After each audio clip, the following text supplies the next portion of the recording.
बिस्मिल्लाहिर्रहमानिर्रहीम। अस्सलाम वालेकुम नाज़रीन, मैं हूँ साकिब बशीर। बड़ी खबर और बड़े केस से मुतल्लिक बात करेंगे। 9 मई का केस 2023 से ज़ेरे इल्तिवा है और अब तकरीबन 2 साल और 2 माह इस केस को हो चुके हैं। तकरीबन 26 माह हो चुके हैं। अब ये केस अपने इख्तिताम की तरफ बढ़ रहा है, लेकिन इसमें ख़बर यह है कि PTI के वकला की जानिब से जो जरा मरकज़ी गवाहों पर की जा रही है उसमें अहम इंकशाफात सामने आ रहे हैं। प्रोसिक्यूशन के केस पर अहम सवालात सामने आ रहे हैं। एक तो हम इस पे बात करेंगे कि कल की वीडियो मैंने आपको उसमें एक गवाह हस्साम उनके बयान पर, उनकी स्टेटमेंट पर जो जरा हुई थी वो जरा मैंने आपके सामने रखी थी। बुनियादी तौर पर लाहौर के 9 मई के केसेस में जो साजिश का इल्ज़ाम है, जो PTI की लीडरशिप, इमरान खान समेत तमाम लीडरशिप पर इल्ज़ाम है, उस साजिश के इल्ज़ाम में 2 गवाह हैं प्रोसिक्यूशन के। एक का नाम है हस्साम और दूसरे का नाम है खालिद। ये 2 गवाह हैं कि जिनके बारे में मुमकिना तौर पर या मुबैना तौर पर उन्होंने ये दावा किया कि वो 9 मई से पहले एक मीटिंग हुई थी 7 मई को ज़मान पार्क लाहौर में इमरान खान साहब की ज़ेर सदारत। उस मीटिंग के दौरान वो मौजूद थे और उसमें साजिश तैयार हुई थी और इमरान खान साहब ने अपनी लीडरशिप को कहा था, और उस लीडरशिप को सारे मुल्ज़मान इसमें बनाए हुए हैं कि अगर मैं गिरफ्तार हो जाऊं तो आप तनसीबात पर हमला करेंगे। तो एक हस्साम का जरा मैंने आपके सामने रखी थी और आज मजीद इंकशाफात हैं। ये दूसरे मरकजी गवाह हैं, 2 ही मरकजी गवाह हैं, खालिद।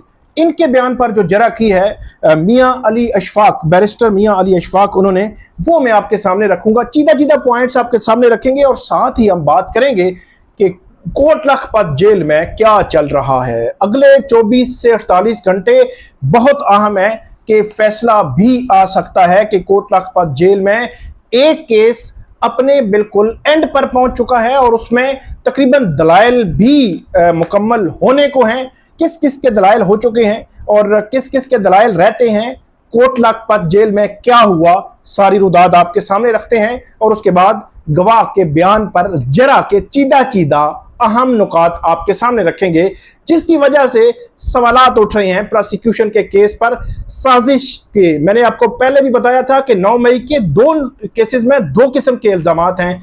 एक वो लोग जो वकूआ वाली जगहों पे मौजूद थे और एक वो लोग मौजूद नहीं थे लेकिन उन पर साजिश का इल्जाम है। तो दोनों केसेस को अलग अलग हम आपके सामने जो है वो रखेंगे, रख रहे हैं मुख्तलिफ वीडियोस में।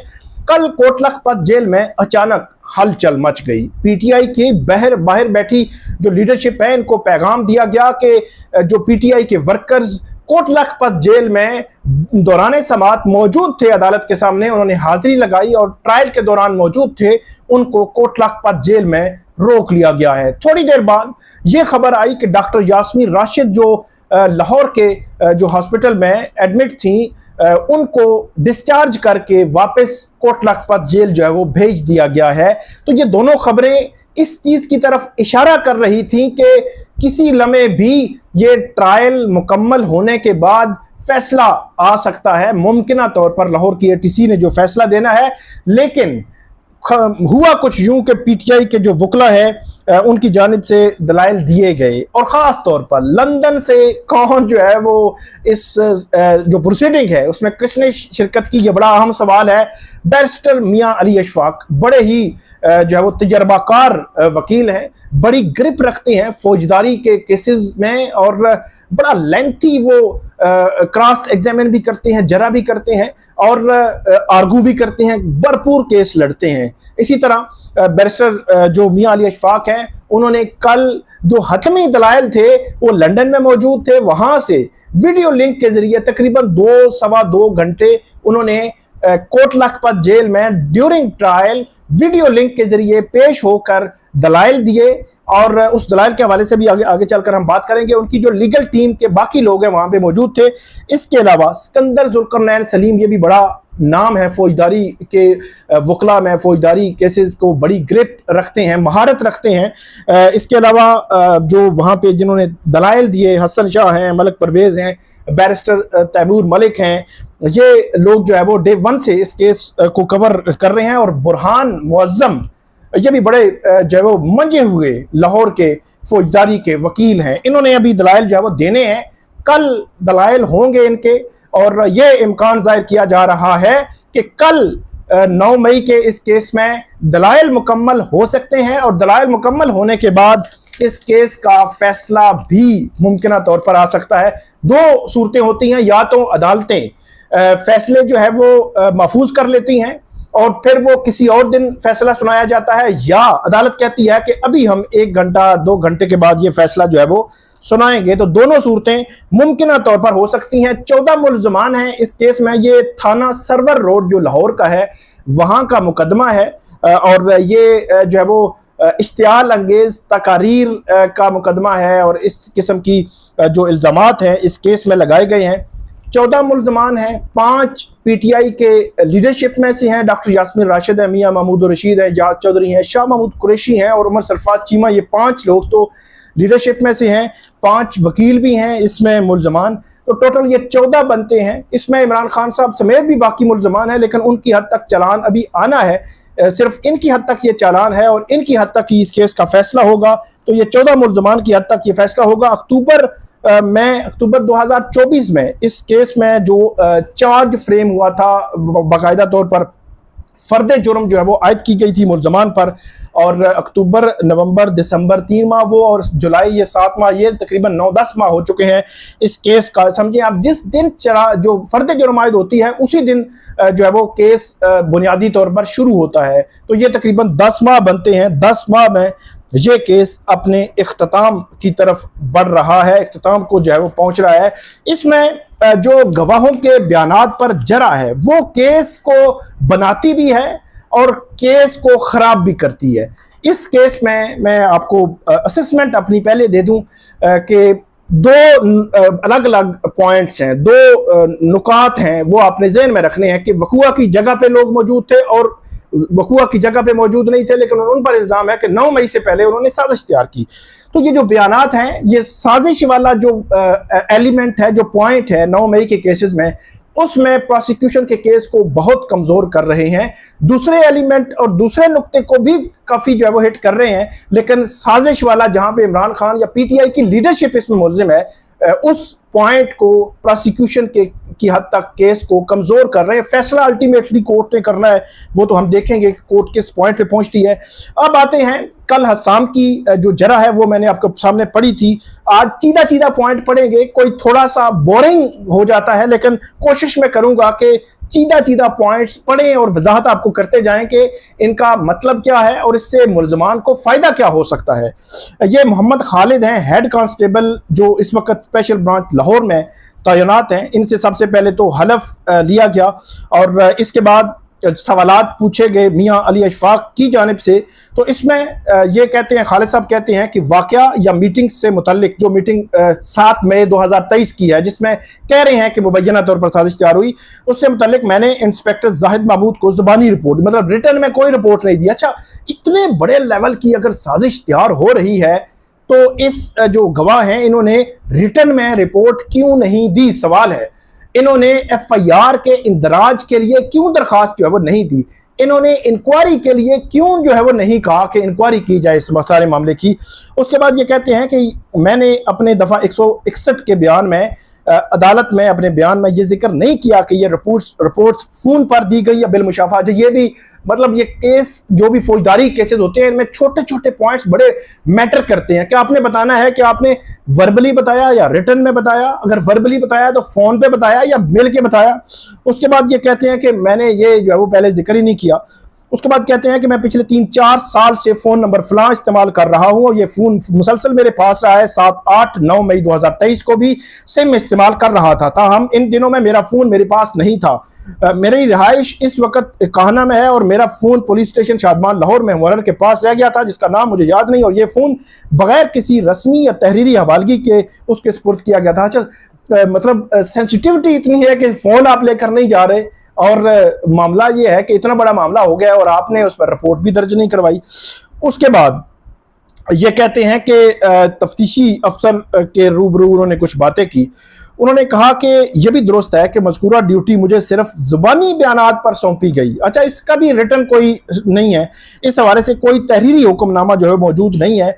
और मैंने जो रोजनामचा था, रवानगी या वापसी का रोजनामचा, अपनी रवानगी या आमद की अंदराज मैं कराता रहा, इससे कबल कराता रहा जब मैं जो है वो यहाँ पे था, लेकिन इस जो हमारा वहाँ पे विजिट था इसमें मैंने ये नहीं करवाया। ये इन्होंने यहाँ पे बात की है।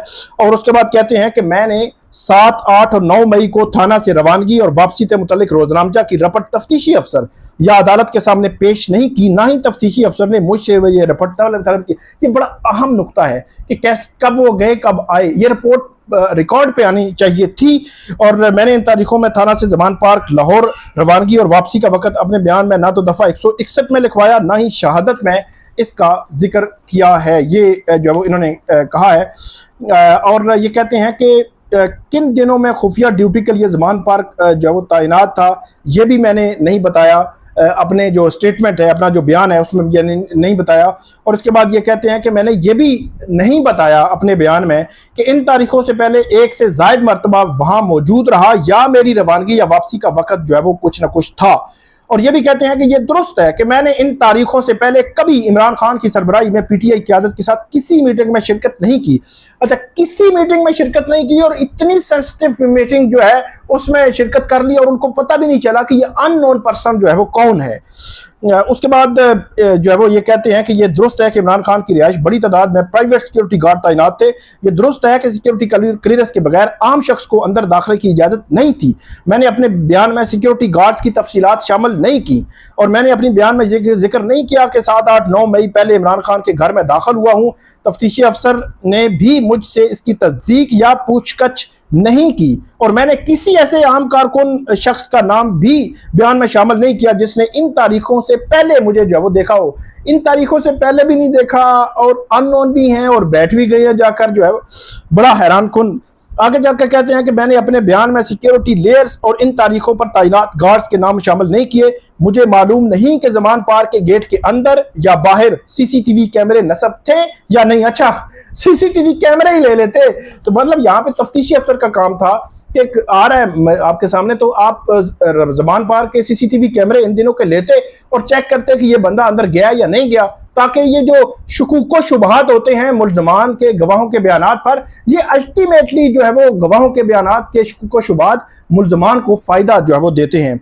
आगे जाकर जो है वो इन्होंने ये कहा कि ये हकीकत है कि मैंने किसी दावतनामे की बुनियाद पर अपनी शिरकत जाहिर ना की, ना ही मैंने तफ्तीशी अफसर अदालत के सामने ऐसा कोई जो है वो बयान दिया है। और आगे चलकर अब एक बड़ी इंटरेस्टिंग और बात जो है वो करने जा रहे हैं।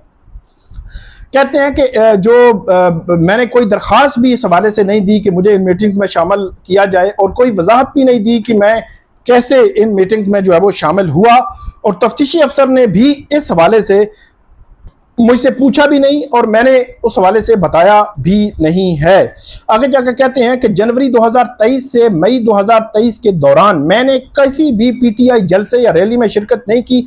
मैं इस दौरान पीटीआई में किसी अहदे पर फाइज नहीं रहा, ना ही मैंने कोई मीटिंग बतौर रुकन पीटीआई बुलाई, ना ही कोई मर्तबा या हैसियत इख्तियार की। मतलब यह है कि जो कुछ लोग होते हैं इस किस्म के जो खुफिया जो मिशन पे होते हैं, वो पार्टी में शामिल हो जाते हैं बतौर कारकुन, वहाँ रहना शुरू कर देते हैं सुबह शाम, कई वहाँ रहना चाहते हैं, लोग समझते हैं ये कारकुन नहीं है, और उसके बाद वो आहिस्ता आहिस्ता पेनिट्रेशन शुरू कर देते हैं। तो ये कह रहे हैं कि जनवरी से मई तक मैं किसी शामिल भी नहीं हुआ किसी जलसे में, रैली में।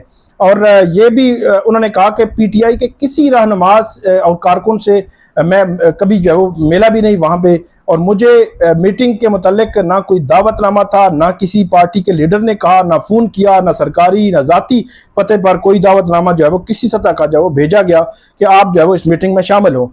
और इसके बाद ये कहते हैं कि ये भी दुरुस्त है कि मैंने 23-24 मुकदमात में तफ्तीशी अफसरान से हक़ाइक़ को छुपाया, तब्दील किया या बिगाड़ा। मैंने अपने बयान मोरखा 4 जून में 15 अफराद की शिरकत का जिक्र किया जिन्होंने मुबैना तौर पर 7 मई 2023 की मीटिंग में शिरकत की। यह दुरुस्त है कि इस अदालत के रूबरू मेरे इस बयान से कबल, जिसमें मैंने 15 अफराद की मौजूदगी नाम लेकर जाहिर की है, मैंने इंसदाद दहशत गर्दी की 2 अदालतों फैसलाबाद और सरगोदा में 8 मुकदमात में अपना बयान शहादत रिकॉर्ड करवाया था, जिनमें मजीद अफराद की मौजूदगी जाहिर की गई जो मेरी इस अदालत के रूबरू बयान में शामिल नहीं है। सबसे बड़ा क्वेश्चन मार्क, सवालिया निशान, कि आपने फैसलाबाद और सरगोदा की ATC कोर्ट्स में जो बयान दिया, जो लोगों को शामिल किया, वो मुख्तलिफ है जो आपने लाहौर में बयान दिया और लाहौर की अदालत के सामने ऑन ओथ जो है वो स्टेटमेंट दी और बयान दिया। आगे जाकर कहते हैं कि ये भी दुरुस्त है कि मैंने अपने पहले बयान दिया, बयान 4 जून मुख्तलिफ मुकदमात में मुख्तलिफ तफ्तीशी अफसरान के सामने तब्दील किया। ना सिर्फ लाहौर में बल्कि फैसलाबाद, सरगोदा और गुजरांवाला में भी मैंने इंसदाद दहशतगर्दी की अदालतों फैसलाबाद और सरगोदा में भी अपना बयान बदला।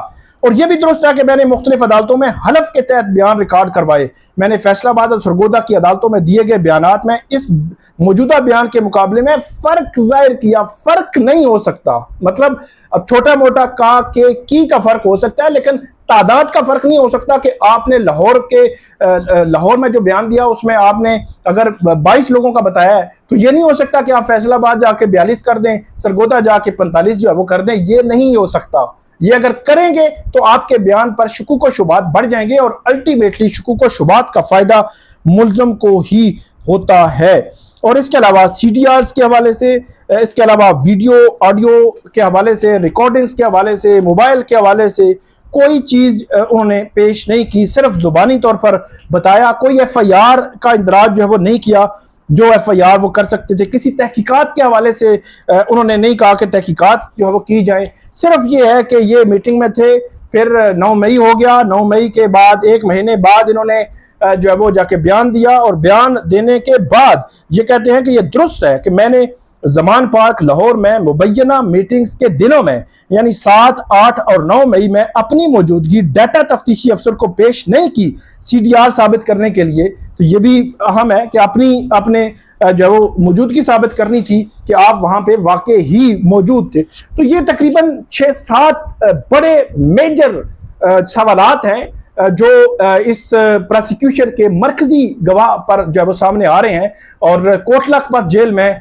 अब बड़ा केस है, बड़ा फैसला है और अगली वीडियो में मैं आपको बताऊंगा कि जो वहां पे दलाइल दिए गए हैं उन दलाइल में क्या क्या स्टेप्स है वो वकला ले रहे हैं और वकला किस तरफ बढ़ रहे हैं और क्या इसमें रिलीफ मिल सकता है या नहीं मिल सकता। साजिश की हद तक जो नुक्ता है केस का, उसमें प्रोसिक्यूशन का केस कदरे कमजोर लग रहा है, उसमें काफी झोल है, लूप होल जो है वो मौजूद है। लेकिन जो वकूए वाला केस है उसको अब अदालत कैसे देखेगी ये अभी कहना कुछ कबल वक्त है। आपको हम अपडेट करते रहेंगे, हमें फीडबैक दीजिएगा, कॉमेंट कीजिएगा। बहुत शुक्रिया।